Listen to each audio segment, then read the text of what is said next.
Hey everybody, welcome back to Generation X Nation. First of all, happy Sunday morning to you guys. I will be discussing Belle Collective and the last two episodes of Hard and Hustle Houston. And I'm trying to make it quick. You know how I do. Now, before we get started, as always, thank you to everyone who has subscribed to the channel, who has left a comment. It doesn't go unnoticed. I definitely appreciate it. And as always, you guys know I do get back to you. So hit the like, hit the subscribe button, hit the share button, hit the notification bell. Just get in here and support this doggone channel because sister do a lot of work. All right. Now, before we get started, as always, my disclaimer, everything on my channel is alleged, in my opinion, and for entertainment purposes only. Alleged, in my opinion, and for entertainment purposes only. All commentary is done week to week based on the episodes that air. I don't know these people personally, nor do I have a dog in this fight. I do my commentary based on what I see on the television screen. Based on the episode that airs, I may like a person this week and may not like them the next week. All right, so let's get started real quick with Belle Collective. Belle Collective, we start off with Carrie still in her disrespectful mode. She's still meeting with Matt and his mother. She's still going back and forth with his mother. She's still cutting people off mid-sentence. She won't let them explain what's going on. She basically brings out a poster board telling his mama how to divide up the land. She seems to be upset because Matt's dad and Matt's mom wasn't even married at the time of his passings, but somehow she inherited the land instead of divvying up amongst the children. Carrie, to me, oversteps her boundaries. Okay, she is all up in Matt's and his family business, but we don't know anything about Carrie and her family business. She's saying my family got land and we got stuff going on, but you ain't talking about that. My biggest issue is Matt continues to allow this lady to disrespect his mom. And I understand biblically what happens when you get married. I know that is his wife and he has to um, support her and I guess stick to her side. But there is a line in the sand. And I feel like Carrie has crossed that line in the sand several times on camera, at least when I'm watching these episodes with Matt's mom. And I'm just like, Matt, are you just going to step in? And I see he tries to step in, he tries to stay calm, and she still cuts him off. And it looks like she's walking over Matt. Me thinks Matt is biting his tongue and trying to control his temper because I think when she really sets Matt off, Matt is going to go off, and I just don't think he wants to do it on camera. Matt mother called Carrie a lunatic, and I'll be honest, Carrie, you do look like a lunatic in these episodes arguing with this lady who is your senior. And I know y'all love each other and you say they've been together since high school and all of that, but it doesn't give you the right to talk to her the way you do. You seem to be blaming Marlene for all of these issues, and it's not everything is not Marlene's fault, okay? And then Marlena just got so upset she called Carrie a clown. I felt that was a little disrespectful. Matt kind of looked at his mother. I know he wanted to say something, but I guess in that moment he's like, "Hey, you brought this energy to her. What did you expect?" I feel like Carrie knows Matt's mom and how far she can push her, and she knows that she's gonna match energy for energy, and Carrie does it on purpose. Carrie finally says, Matt, you're not taking up for me. She called her a clown. She called her a maniac. And then she walks out and she wanted Matt to choose in that moment. And I know he's supposed to choose his wife. But Carrie, you make it hard for Matt to choose you. I'm just going to be honest. Okay? I'm not saying Matt's mother is right. I'm not saying Carrie's right. But what I'm do saying, based on the way they edit these scenes, and we know how King Rain like to edit stuff, you look bad. You look worse than Matt's mom. And I know some people are going to say, well, his mother, she was talking to her sideways too. Carrie could say what she want to say. There is a succession in the Black community where we kind of respect our elders. Even if they may be a little wrong, it's a way in which we respond back to them. Carrie's problem is, unless they edit it, again, everything on my channel is alleged, in my opinion, and for entertainment purposes only, with the understanding that scenes are edited. So, unless they're cutting this conversation in half, they got you edited to look like you are very, very disrespectful to his mom. And so, in that term, it's okay for her to call you a lunatic and a maniac because of the way they're editing you. You do look like that. Now, again, we could be just seeing a different version of what really happened in that argument. But Carrie, I'm sure you're probably on social media defending yourself at this point, but you do look bad. Moving on. All the Bells meet up at Tay's and they're discussing, I'm sorry, not at Tay's. Well, yeah, they meet up at Tay's, and then Marie has invited them to the opening of her new Hamilton Davis location. And then she has to constantly explain to them about the closure. And again, Carrie being the first one that want to know what's happening. Why is this closing? Why is that? Don't Carrie, don't you got a restaurant that you need to be concerned with? Because according to you, you're losing hundreds of millions of thousands of dollars with this restaurant. And that's your words, not mine. That's what you said. So I think you need to be focusing on your own business and stand out of Marie's business. Now I know Marie is explaining it a little off because she's saying this location is closing, but the new location is not replacing that location. But she does have a building she's getting ready to open up now. That's all she needs to say. She said this location is closing down. It is. She said that building is now for lease, but we are still in business. I'm going to open another location up. So, hey, if you want to transfer your patients over there or transfer your services over there, be fine with that. Marie, you are a true businesswoman and you don't have to keep explaining how you run your business to people. Okay? Because some of them people sit up there, don't even have businesses to run. I'm just saying. Or ain't running their business correctly. Um, Marie is also making notes, very observant, like me, of the way Carrie is all up in people's business, and she's starting to wonder how your relationship really going, Carrie. Because whenever she brings something up to Carrie about Taste and Spoon and her relationship, Carrie seems to deflect the conversation back to them. Marie clocked that, and I am glad she did. So after that, they announced a trip to Atlanta to celebrate Selena's and Mike's wedding. Glenn, the next thing shows Glenn, his son at the barbershop, having a conversation. He is so cute. Again, I don't like talking about people's kids too much. However, I will say that's the one time I seen some emotion and feeling out of Glenn. The little boy is very smart. He does have a smart mouth. I like it. That's just how kids are. And I think that was a good scene. We've seen a different side of Glenn because this is the first time I really seen a scene with Glenn having one-on-one conversation with his son. Just my opinion. Now, the next scene is Glenn and Letitia at this lawyer. Letitia goes in there thinking something is going to happen one way and it comes out another way. And she feels comfortable now. The issue that Letitia had is everything is 50-50 except for my brand. Anything I make on my brand name, I want all that money to come to me. I will still contribute to the household. Now, again, that's between her and Glenn and how they set it up. Glenn said, look, I don't care about the money. Glenn poured his heart out for the first time I've ever seen him. Now, he could have been faking, I don't know. But Glenn basically said, hey, I don't care about the money. I just want my wife back the way she was. I understand I hurt you. I understand I did some things that you didn't agree with. I want us to work through this, and I want to get back on track with you. And it looked like Glenn almost cried. I don't know. Maybe it was just me. And I think Letitia felt more comfortable when she realized Glenn is willing to do what you want him to do when it comes to this whole posting up. He just want you and him to work on the marriage. Kudos to you, Glenn, because that's the first time that I've actually seen you pour out some feelings. He said, I just want to have a fair chance.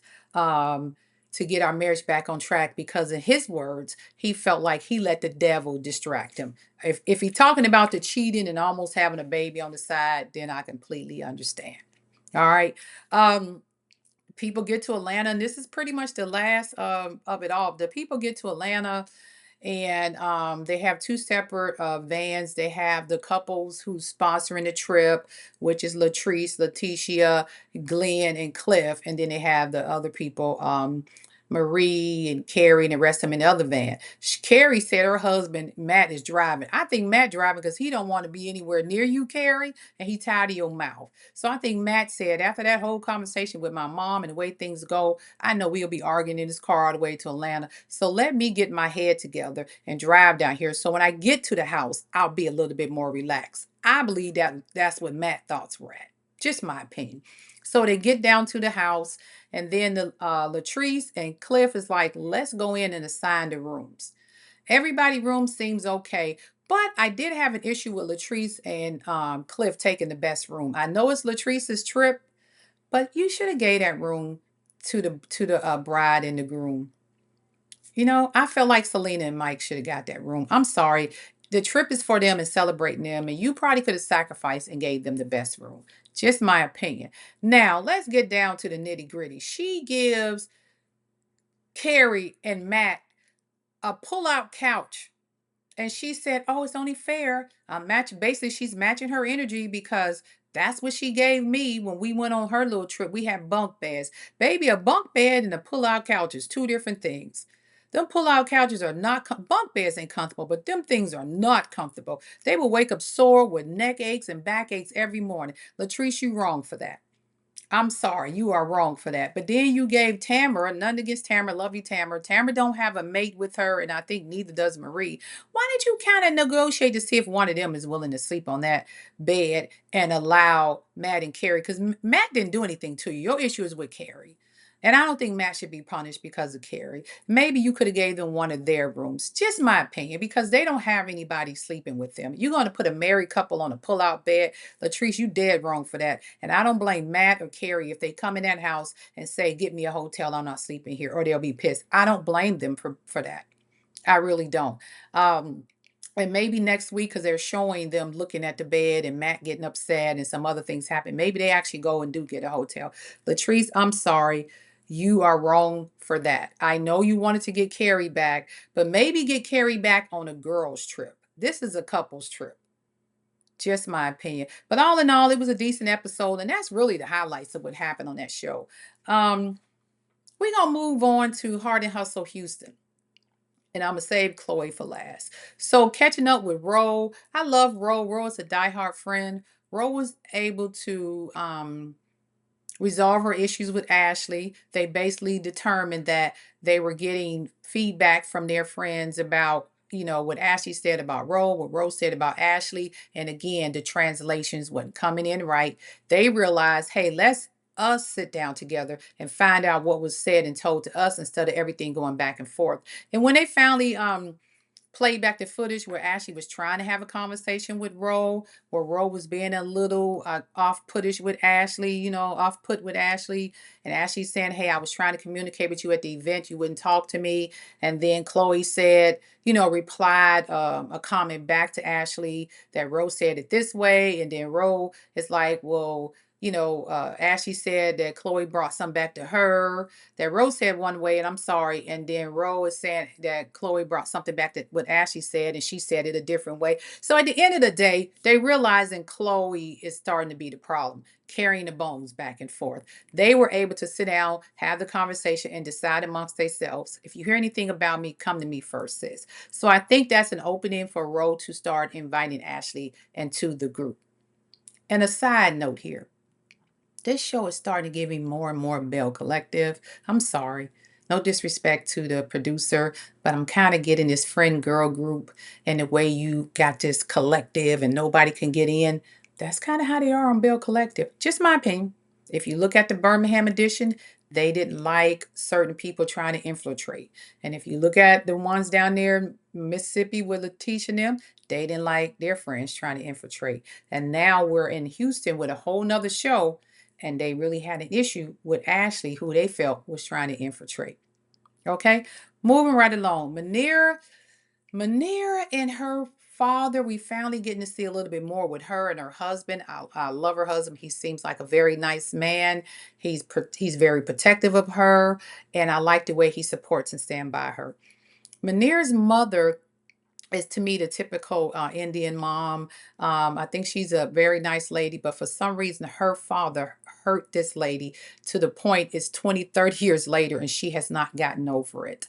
She has never, ever gotten over whatever that hurt was. All that she said was she had to leave the country of, I guess, India and come here. So I'm like, was he in India? Why was he there? Did he work there at the State Department? I didn't get that. Is he Indian? It was weird. But she said she had to bring her to the States, and she came as a single woman. She has never lived with any man. She's been in her daughter's house for 10 years, and she's still not comfortable with her son-in-law being around a man.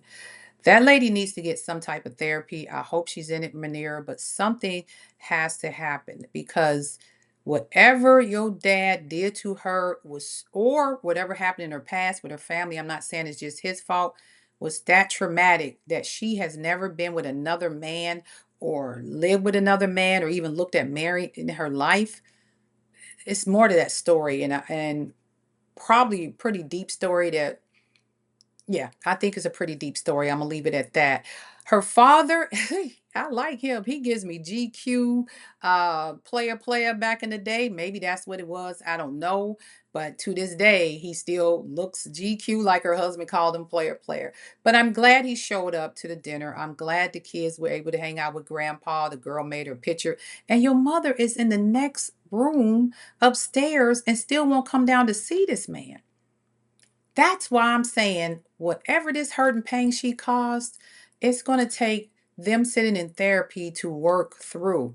Because as she stated, she has never lived with a man. That man hurt her how many years ago? You was a baby. You're a whole grown woman that's married with children, and she's still carrying that pain up until now. It must have been real devastating. And I'm not saying that we have to be nosy and you tell us, because when you mentioned it to your dad, he said he wrote it all in a book or a journal or a memoir or something. And she said, well, what is it? He said, you'll find out when I die. Because everything goes to you anyway. That's sad. That's weird. But we're moving on. Um, let's talk about Latoya. Latoya's doing good. Business is booming. She didn't really have much going on other than the fact that she's trying to sell her dad's property. And she's making sure that her dad's property is set up to be sold and stuff like that. So, and it was teardropping for her, but she's getting it there. But she's also finding out that there is some leak in the friend group and that Chloe is actually not telling her the truth, at least for now. That's what she believes. And she has sat down and met with Ashley at the tasting. Ashley told her something. She's also talked with Rhoa. And then she also went ring shopping with Chloe's boyfriend, Jordan.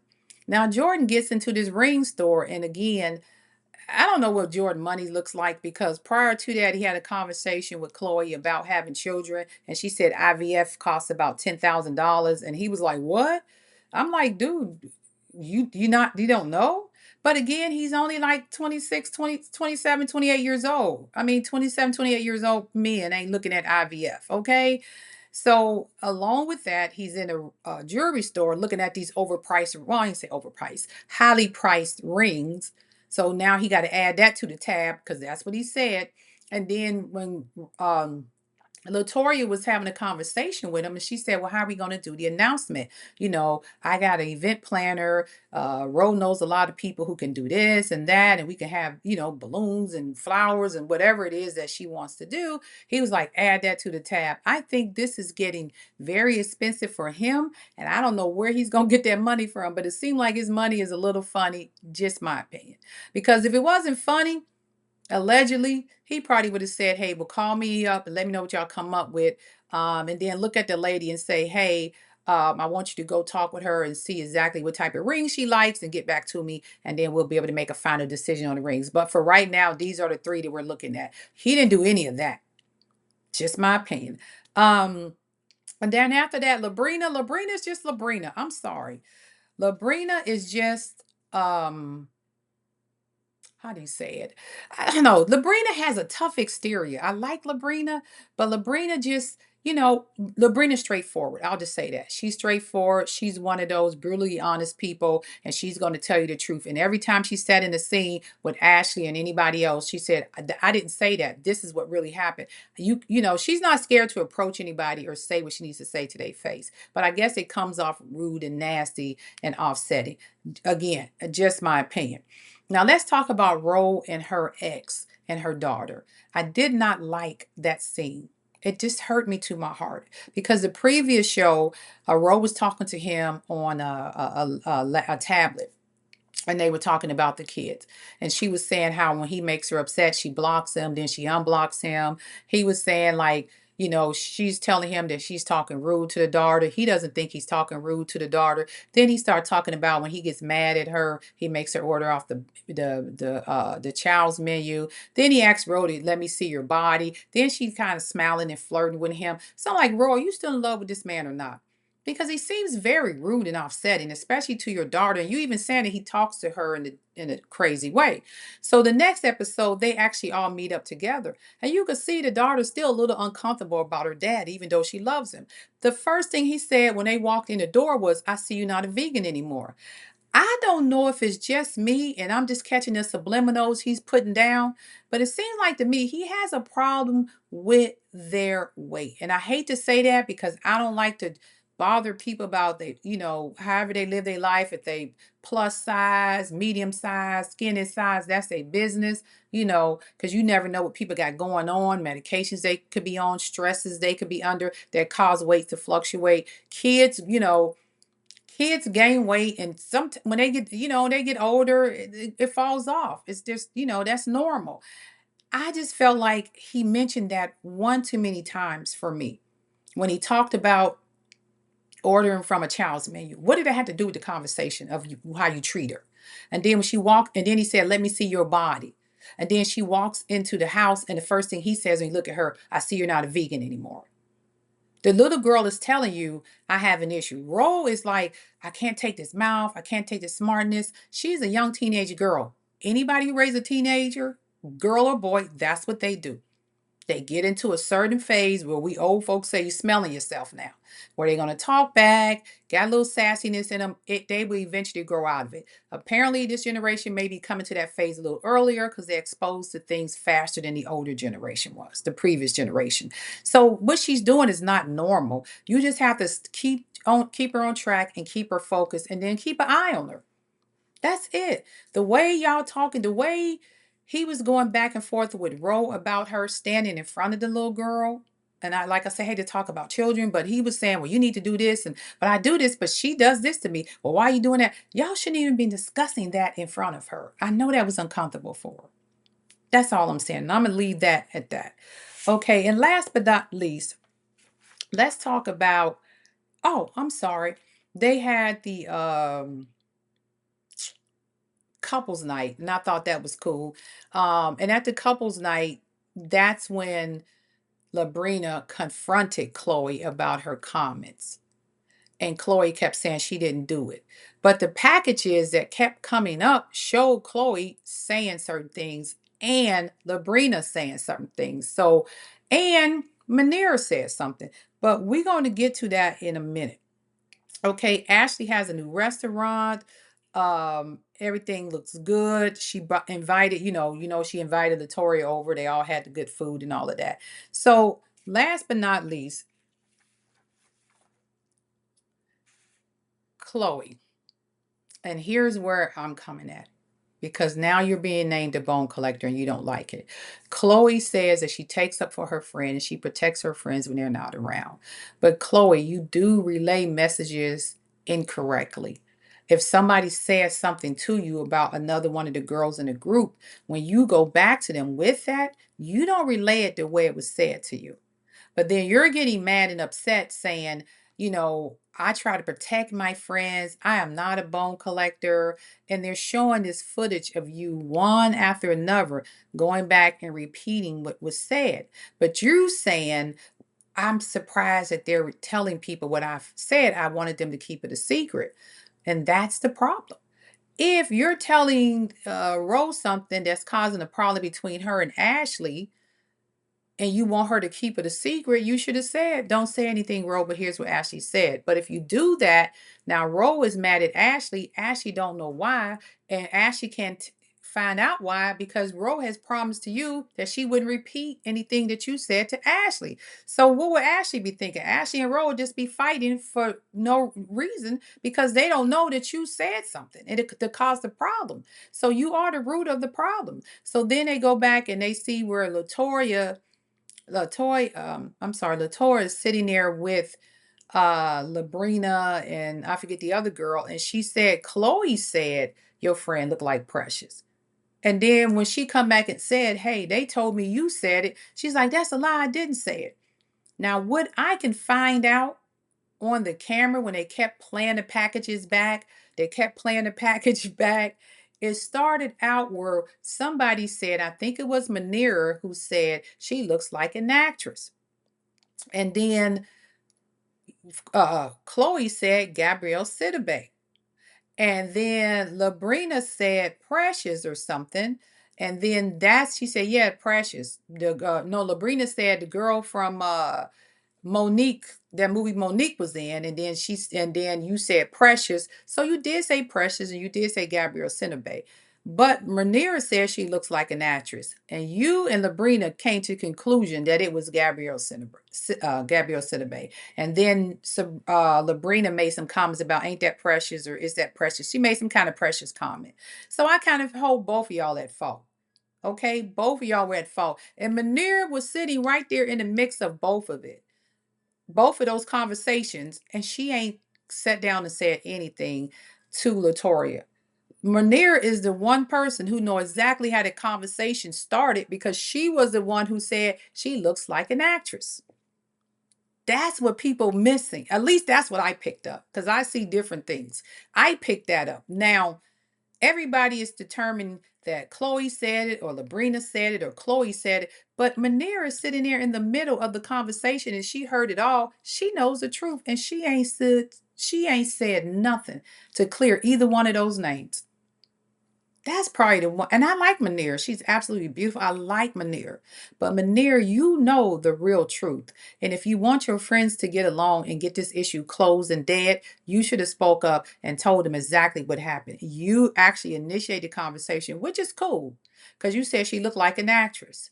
And then that's when those two went back and forth about, Gabrielle Sidibe. Then somebody said the movie that Monique was in, and then somebody mentioned Precious. They went back and forth, but you initiated. That's why you should have spoke up and told Latoria, "Hey, I was sitting there and I said she looked like this, and then here's what happened." She ain't done that yet, and that's what I'm waiting on.